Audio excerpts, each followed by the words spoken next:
Olá, estamos começando o programa Vida e Atitude junto com você. E hoje nós vamos conversar com a Carolina Bock Maia, que vem nos falar sobre um grupo de apoio muito importante, se chama Amor Exigente. Também, em nosso programa de hoje, teremos uma bela reportagem que a Mari Romero fez com a Tati, que é uma missionária lá na Tailândia. Fique ligadinho conosco. E agora a nossa conversa vai ser com a Carol, que é especialista em saúde e coordenadora do Amor Exigente. Olá, Carol, seja bem-vinda ao programa Vida e Atitude. Olá, Clarice, é um prazer para mim estar aqui, podendo falar de uma coisa tão importante como o Amor Exigente. Sim, Carol, conta para nós um pouquinho o que é o Amor Exigente. Então, o Amor Exigente é uma proposta de reorganização de vidas e que visa a melhoria dessa qualidade. Ela é pautada no estudo de 12 princípios básicos e 12 princípios éticos, todos eles com uma única função: ajudar as pessoas a viverem mais e melhor. Veja que coisa maravilhosa. É algo assim que tem movido o meu coração há muitos anos, porque de maneira muito simples a gente consegue ajudar pessoas que chegam de forma muito sofrida lá no grupo. Então, eu creio que é um propósito de Deus mesmo a existência do Amor Exigente. Vem para somar, vem para botar o que a palavra de Deus nos ensina de forma prática. Sim, Carol. E para quem é esse grupo? Quem pode ser ajudado através dele? Eu diria que a humanidade. Veja como eu sou exagerada. Mas, na verdade, homens e mulheres, adolescentes e até crianças, mas preferencialmente pessoas que tenham algum tipo de dificuldade de relacionamento, por quaisquer motivos, né? A ênfase tem sido para problemas relacionados ao uso abusivo de drogas, de álcool e outras drogas na família, mas ele não se restringe a isso. Eu diria que é uma proposta para qualquer pessoa que deseja, então, viver mais e melhor. Homens e mulheres, de qualquer faixa etária. Então, de uma forma geral, trata de relacionamentos. Isso. A ênfase do Amor Exigente é justamente poder ajudar as pessoas a fazerem um mergulho para dentro de si, e a partir de uma mudança em si, poder melhorar o relacionamento. Porque é interessante, todas as pessoas que chegam lá, sem exceção, querem mudar o outro. O marido, a mãe, o filho, o irmão, o vizinho, enfim, qualquer pessoa. Mas à medida que elas começam a participar no grupo e começam a entender os princípios, elas percebem, de maneira até frustrada, que elas não conseguem mudar ninguém, senão a elas mesmas. E isso é que tem feito a diferença, eu creio, na vida das pessoas que permanecem no grupo. Sim, então a mudança deve começar em nós. Isso, é verdade. E isso não é uma coisa muito fácil, porque o ser humano em geral, lá no grupo a gente aprende a usar a primeira pessoa do singular. Então eu vou fazer como se estivéssemos numa reunião. Eu, Carolina, tenho dificuldade de trabalhar com as minhas questões. Então é mais fácil achar que você, Clarice, é que é o problema no nosso relacionamento. Só que à medida que eu começo a entender que eu mesma posso fazer grandes coisas por mim, que eu decido fazer coisas mais positivas na minha vida, eu posso desfrutar de muitas bênçãos que até então eu venho negligenciando, por uma simples falta de tomada de atitude. Aliás, quero parabenizar o nome do programa, porque o grupo que eu represento chama justamente Atitude. Ah, esse é o nome do grupo, então, que você coordena. Isso. Olha Que é um nome realmente provocativo, Sim. porque a gente quer que as pessoas parem de sofrer. É um nome forte, né? Carolina, e as pessoas vão lá, então, procuram o grupo de apoio Amor Exigente. E como que funciona todo o processo? O que acontece lá? Quantas vezes por semana vocês se encontram? Então, os grupos de Amor Exigente, eles funcionam uma vez por semana, com dia e horário livre. Por exemplo, o Grupo Atitude funciona todas as terças-feiras, das 19h30 às 21h30. Então, a duração média de cada reunião é de 2 horas. A participação é livre, aberta, gratuita e os participantes são todos voluntários. Em que pese termos uma série de profissionais frequentando, eles não estão lá porque são profissionais. Eles estão lá porque são pessoas que entenderam que as suas vidas às vezes estavam um pouco sem sentido e encontraram no Amor Exigente, na proposta do Amor Exigente, uma possibilidade de mudança maravilhosa. Né? Então, podemos dizer que é um trabalho multiplicador. As pessoas foram ajudadas e depois vão lá para ajudar. Isso. Na verdade, as pessoas são assim. No nosso grupo, criamos uma frase, que até vai virar um livro, eu espero que muito em breve, eu possa voltar aqui para comentar sobre o livro. Claro. E o título do livro vai ser assim: Sofrer é fácil e ser feliz é trabalho. Por incrível que pareça, a maioria das pessoas, inclusive eu mesma, quando fui ao Amor Exigente, acreditava que o sofrimento era o único projeto de vida passível de existir na minha vida. Veja. E aí as pessoas acabam se acostumando com o sofrimento de uma maneira tão grande que quando lhes é feita uma proposta de mudança ou abre-se uma possibilidade de fazer algo diferente, as pessoas não querem. Elas estão tão envolvidas no sofrimento que acabam se sentindo assim, a autopiedade toma conta das suas vidas e elas acabam então tendo como projeto de vida o sofrimento. É uma coisa até meio maluca, mas acontece todos os dias. Então o efeito multiplicador ele se dá na medida em que as pessoas ultrapassam essa ideia, conseguem entender que tem algo mais além do sofrimento e aí continuam frequentando e falando para um, para outro, e aí as coisas vão acontecendo. Que interessante, Carol. Logo, logo a gente continua a nossa conversa. No próximo bloco, vamos para um pequeno intervalo e já voltamos.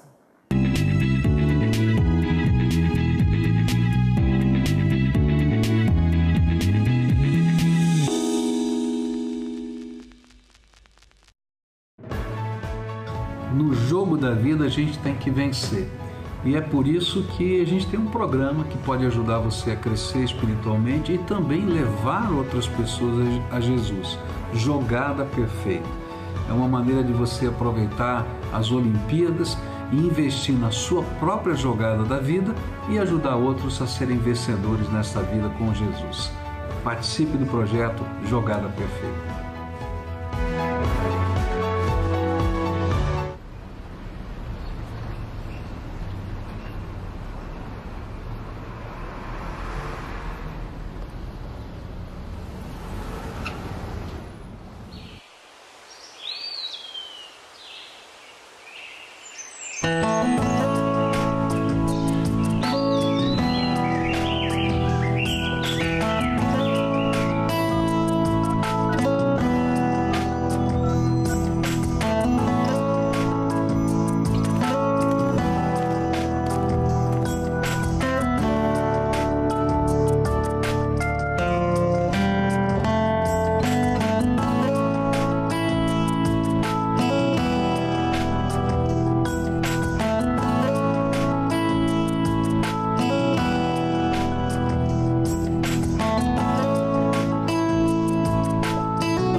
Voltamos com o programa Vida e Atitude e hoje a nossa conversa é com a Carolina Bock Maia, ela que é coordenadora do grupo de apoio Amor Exigente. E ela está aqui nos contando como funciona tudo isso. Carol, você nos falou mais ou menos como que é o Amor Exigente, quem que pode procurar são homens e mulheres, enfim, a família toda, porque trata de relacionamentos, Isso. Certo? Agora eu queria te perguntar o seguinte, você lembra de alguns casos que aconteceram com pessoas que foram lá e conseguiram ter as suas vidas transformadas? Bem, são inúmeros os casos que marcaram a minha vida nesses 19 anos que eu tenho frequentado o Amor Exigente. Mas eu vou citar um deles que foi emblemático para mim, porque foi uma senhora de aproximadamente uns 70 anos de idade, que frequentava as reuniões sempre numa postura de muito sofrimento, e ela tem um filho de 52 anos que há 40 fazia uso de álcool. Dependente de álcool, assim, praticamente sem esperança. Essa mãe chegou no grupo com 70 anos de idade, aposentada, filho, né, cuidando desse filho como se fosse um bebê, porque o alcoolismo faz isso na vida das pessoas, né, vai regredindo, vai tendo comportamento de criança e depois até de bebê, cuidando desse filho assim, mas sem esperança. E um dia, depois de algumas reuniões, ela entendeu que se ela não fizesse alguma coisa, se a mudança não acontecesse nela, ela talvez nunca obtivesse uma mudança no seu filho. E ela decidiu então a fazer uma coisa muito simples. Ela decidiu passar um final de semana com a sua filha casada num outro município. Você vê que não era nada tão difícil, mas ela não conseguia fazer isso. Ela foi super encorajada pelas pessoas do grupo e ela foi naquele final de semana. Só que ela foi sem avisar esse filho. Foi simplesmente visitar a filha. E quando esse filho retornou para casa no final de semana e que não encontrou a mãe, encontrou um vazio, um silêncio, pela primeira vez em 40 anos de uso de álcool de forma abusiva, já dependente mesmo, ele pediu ajuda. Então essa mãe, quando ela volta para o grupo e conta que uma simples mudança na vida dela, dessa forma, de ter deixado, entre aspas, ele sozinho, foi suficiente para ele engatar uma nova vida, buscar ajuda, buscar tratamento. Esse é um exemplo emblemático porque ele ficou bebendo durante 40 anos. Muito tempo. Você consegue imaginar uma coisa dessa? Agora, não tem só esse. A gente tem uma outra situação envolvendo uma família inteira, mas que procuraram inicialmente 2 irmãs. Uma irmã acompanhando a outra, porque a outra se dizia querendo se separar, porque não aguentava mais a convivência com o marido. E a gente, no Amor Exigente, desenvolve uma escuta qualificada. A gente não julga as pessoas, a gente respeita o momento de cada um, a gente espera que a pessoa coloque para fora as suas questões. E essa pessoa, então, que procurou o grupo porque a dificuldade de relacionamento com o marido, na verdade, era ela que fazia uso da substância. Ela fazia uso de cocaína, ainda do tempo não crack, mas a cocaína mesmo. E aí toda aquela dificuldade fez com que a sua irmã, que a acompanhava, pudesse entender a proposta, pudesse fazer com que o marido daquela moça que fazia uso da cocaína, então, se atentasse que ele poderia ajudá-la. E a partir de 2 irmãs que procuraram, uma delas negando o problema, achando que a dificuldade era com seu marido, fez com que toda a família começasse a frequentar o grupo. E a partir de então a gente não teve só uma melhora na questão da dependência química da cocaína, mas toda uma reorganização da família como um todo. Frequentaram 6 pessoas o grupo e aí a gente pôde acho que contabilizar, digamos, várias melhorias. A gente tem, cada reunião ela é assim inesperada. A gente sempre tem pessoas, em todas as reuniões chegam pessoas muito desesperadas. Por exemplo, na semana passada nós tivemos uma mãe que chegou junto com o seu filho, que tinha acabado de fugir da clínica e foi atrás da mãe lá no grupo. E a mãe não esperava essa reação, nós também não. Foi uma coisa muito assim movimentada a reunião, porque a gente teve que acolher a mãe, acolher esse moço que tinha fugido da clínica, ajudá-lo a voltar para a clínica, acalmar essa mãe. Quer dizer, o Amor Exigente ele é rico de experiências, não apenas relacionadas à dependência química, mas fortemente relacionadas à dependência química. Eu diria que teve uma pessoa, por exemplo, que estava com dificuldade de emagrecer. Ela não conseguia olhar no espelho, porque ela estava se sentindo feia e a dificuldade de relacionamento era com ela mesma, não era com as outras pessoas. E a gente até ouviu um programa sobre vergonha, e ela tinha vergonha dela mesma, né? Então ela começou a frequentar o grupo e começou a perceber que ela valia mais do que o peso e assim por diante, ela foi se encaixando na vida. Então o Amor Exigente, para mim, ele hoje representa um local de fácil acesso, onde as pessoas podem lidar com as suas dores, as mais variadas possíveis, ou relacionadas à dependência química, ou relacionadas a qualquer outro tipo de relacionamento. Tivemos uma história muito triste também, entretanto, uma mãe que teve seu filho assassinado, mas que continuou frequentando o Amor Exigente, porque a despeito do sofrimento com a morte do seu filho, ela entendeu que o Amor Exigente era para a vida dela, para o resto da sua vida. Então o Amor Exigente é surpreendente, porque ele é rico de significados e rico de emoção. A gente não tem monotonia no Amor Exigente. Inclusive hoje é dia da reunião do grupo que eu coordeno e a gente acaba vendo que a gente sai de casa assim com o coração aberto para receber o que aparecer. Pode ser que surjam casos já conhecidos, mas pode surgir uma situação bem nova. Que lindas essas histórias de superação e transformação que você contou, Carol. Com certeza, histórias diferentes, mas muito bonitas. E com certeza os nossos telespectadores estão querendo agora o contato para quem está precisando de ajuda, precisa buscar esse tipo de transformação, relacionamento familiar ou até pela dependência química. Qual seria o contato, então, para os nossos telespectadores que estão nos acompanhando hoje? Então, você pode encontrar isso facilmente no site do Amor Exigente. E ele é amorexigente.com.br Se você colocar uma barra e depois localize, você pode encontrar um grupo em qualquer cidade do Brasil.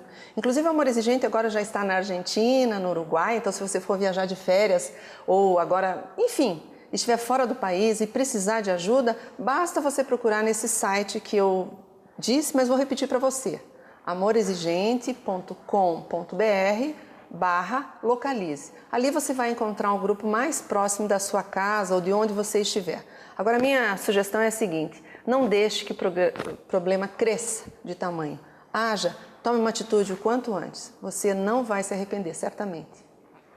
Carolina, muito obrigada pela entrevista e esperamos que você possa estar mais vezes conosco. Muito obrigada pela oportunidade de divulgar um programa assim tão importante como o Amor Exigente. E agora nós vamos acompanhar uma bela entrevista que a Mari Romero fez nos nossos estúdios de Pão Diário com a missionária Tati, lá na Tailândia.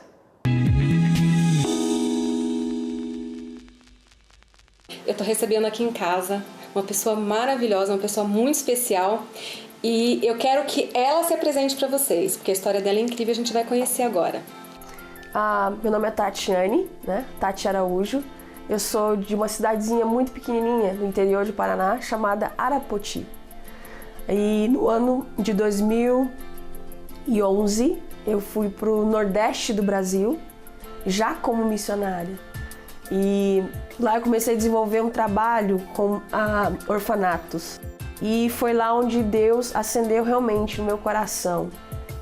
O que eu estava fazendo no Brasil realmente era algo muito importante, mas que havia mais pessoas para fazer isso dentro do Brasil.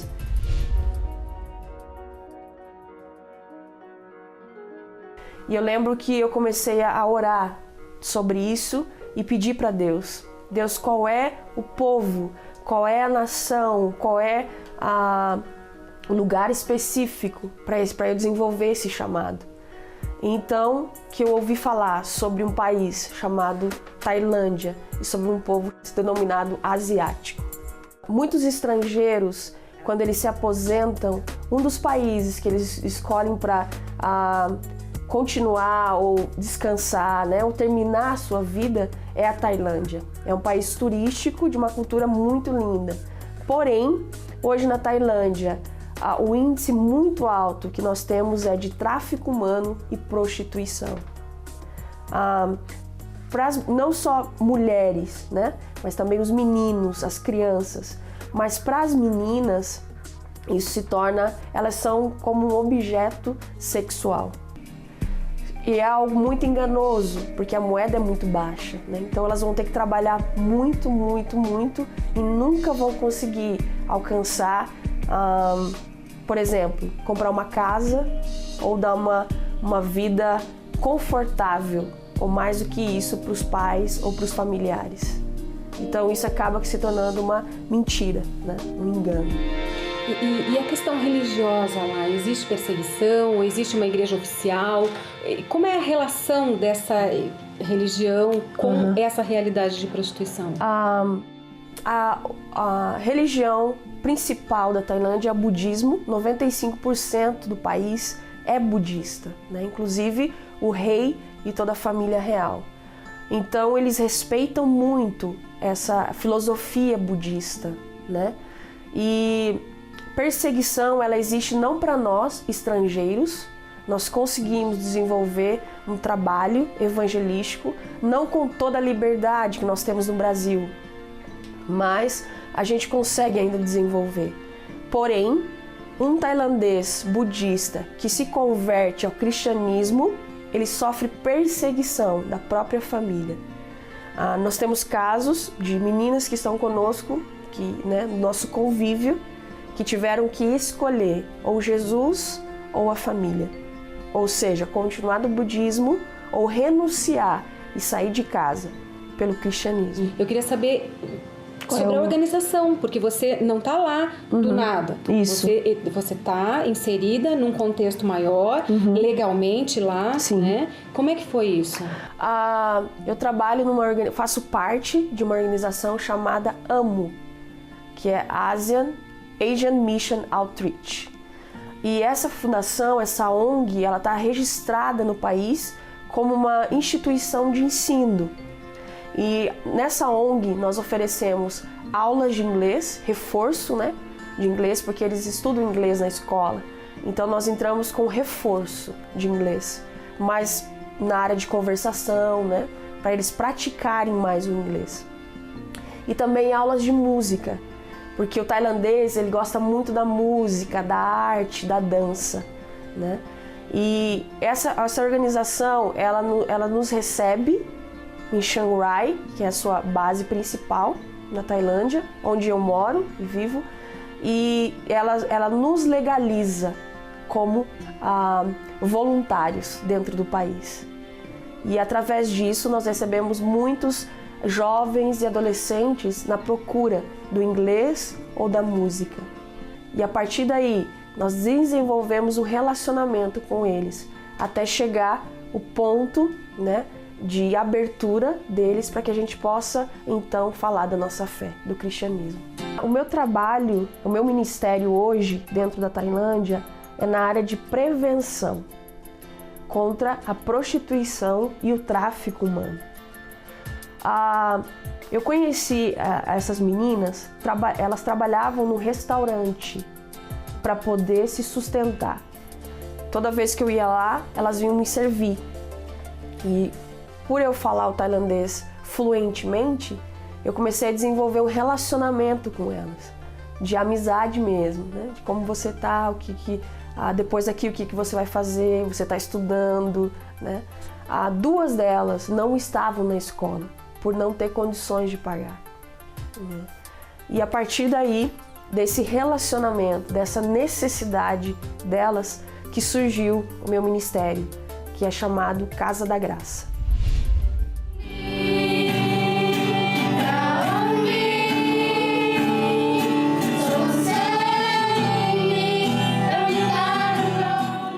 O que o Ministério Casa da Graça oferece para essas meninas é o pagamento da escola delas, né?